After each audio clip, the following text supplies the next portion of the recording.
રામ રામ દોસ્તો, આ તો આપણે સ્કૂલે જઈને આવી ગયા ઘરે અને પછી આપણે આવીને મૂકી દીધું બેગ. પછી આપણે હાથ પગ ધોઈને બેસી ગયા જમવા માટે. જમવામાં વઘારેલી ખીચડી અને પાણી જોડી લઈને બેસી ગયા હતા.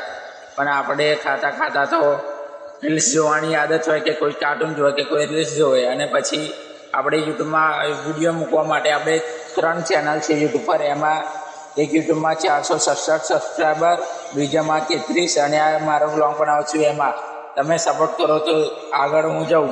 અને એમાં વિડીયો બનાવવા માટે આપણે કેપકટમાંથી બેકગ્રાઉન્ડ ચેન્જ કરી નાખ્યું છે અને મેલી માતાનું બેકગ્રાઉન્ડ મૂકી દીધું છે.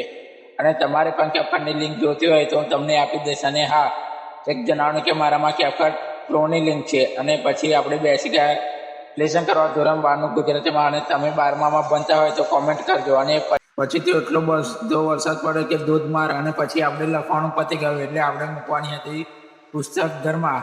એટલે આપણે ગયા ત્યારે પણ ઘરમાં જઈને જોયું ત્યાં તો લાઇટ જ નહોતું. એટલે ફોનની બેટરીથી કરીને વિડીયો ગમે તો લાઈક શેર સબસ્ક્રાઈબ કરજો.